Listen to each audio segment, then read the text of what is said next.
Perkenalkan, nama saya Muhammad Adi Swasisto. Sekarang sedang bekerja di UPNVJ ya, Universitas Pembangunan Nasional Veteran Jakarta, sebagai dosen ilmu politik, prodi ilmu politik. LSM yang istilahnya mengadvokasi tentang transparansi anggaran dan juga penyelewengan anggaran. Kalau dari Fitra ya kan, untuk secara umum ya teman-teman, ya kan, itu peran LSM gitu ya dalam mendukung proses pemilu itu asalnya ya bisa dibilang menjadi salah satu peran yang penting gitu lah, karena ya dalam proses politik demokrasi ya kan, proses politik yang demokratis itu kan kita perlu check and balances ya. Ada lembaga-lembaga, nggak cuma satu lembaga, nggak cuma satu otoritas gitu yang melaksanakan proses pemilu itu gitu. Nah, kalau LSM sendiri itu masuk dalam kategori yang mana itu kan? Civil society ya kan. Jadi masyarakat sipil gitu. Nah, di mana yang pasti ya kan, kalau secara umum yang bisa saya jabarkan itu kontribusinya ya kan.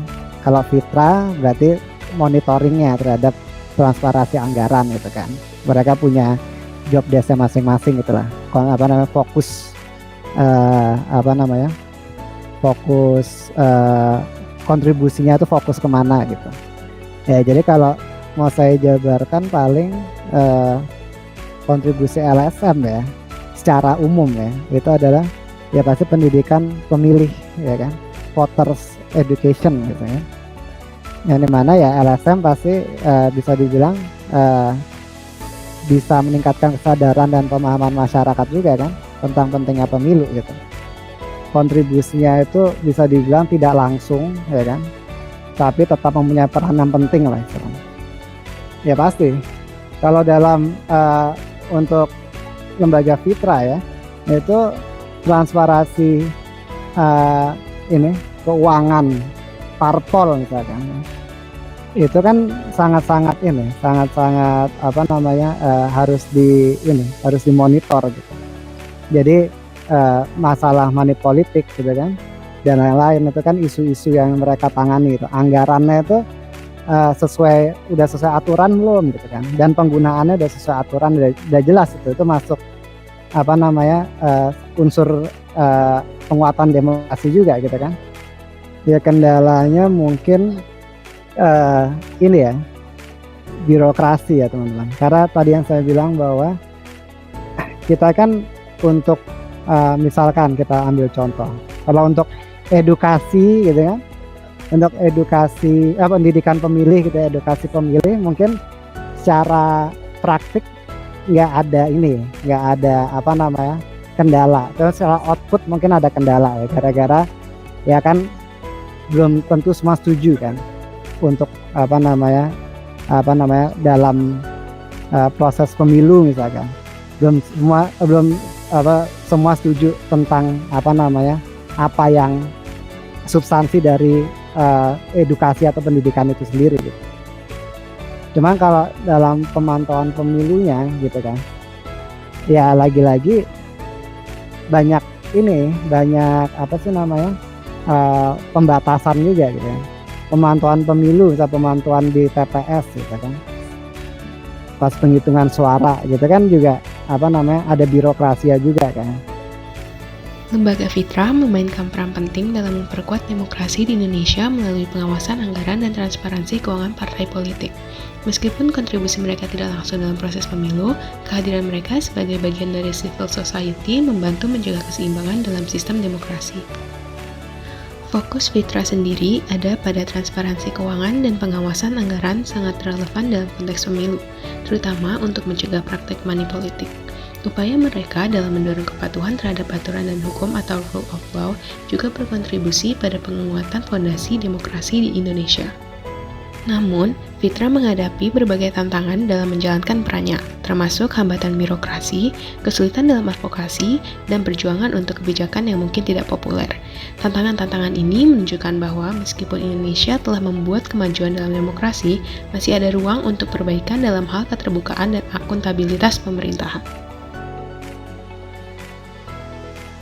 Oke, nama saya Bulvino Boevarato, saya di manajer divisi hukum, demokrasi, dan HAM Seknas Fitra.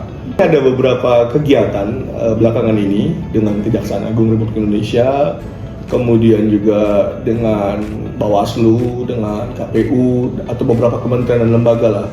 Isu-isu yang kita sedang dorong sekarang ini banyak di isu ecological fiscal transfer, soal bagaimana transfer keuangan daerah berbasis ekologi, kemudian reformasi birokrasi di khususnya di perencanaan anggaran di APH ya, aparat penegak hukum.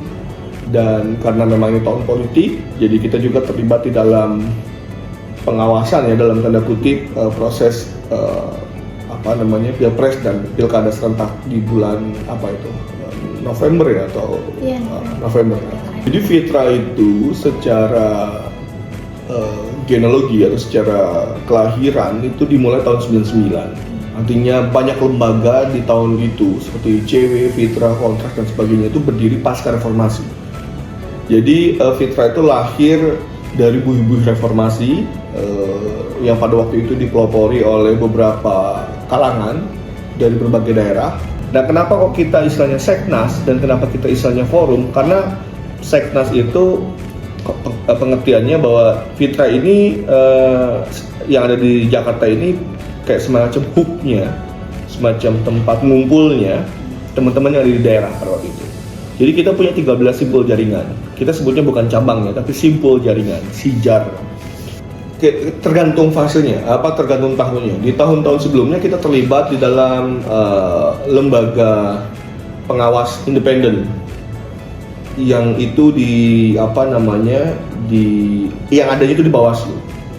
Nah, Bawaslu itu kan mencoba untuk meng-hire atau melibatkan lembaga-lembaga non pemerintah untuk terlibat di dalam proses pengawasan pemilu.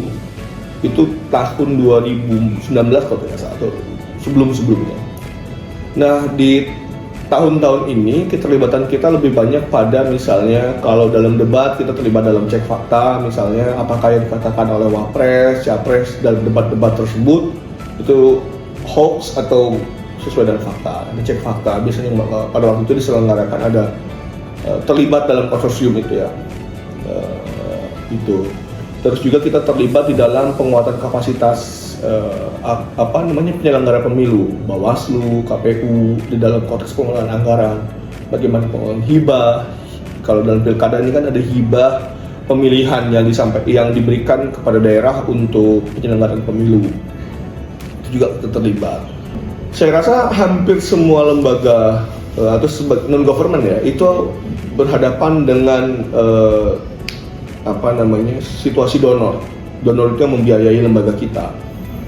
Tidak bisa dipungkiri rezim Jokowi dengan berbagai macam skemanya membuat pendanaan filantropi atau pendanaan dari lembaga pembangunan masyarakat itu sangat disiplin. Kita belum pernah mengukur ya. Kalau bicara dampak itu harus diukur. Dampaknya bagaimana? Kita belum pernah mengukur seberapa efektif keberadaan Fitra pada mendorong partisipasi. Tetapi yang jelas kita punya prinsip mewujudkan kedaulatan rakyat atas anggaran. Yang manifestasi dari prinsip tersebut adalah bagaimana kemudian banyak rakyat Indonesia itu paham soal kebijakan pengelolaan anggaran. Jadi, secara keseluruhan, keberadaan Fitra dan LSM serupa membantu meningkatkan kualitas demokrasi di Indonesia dengan mendorong transparansi, akuntabilitas, dan partisipasi publik dalam proses politik.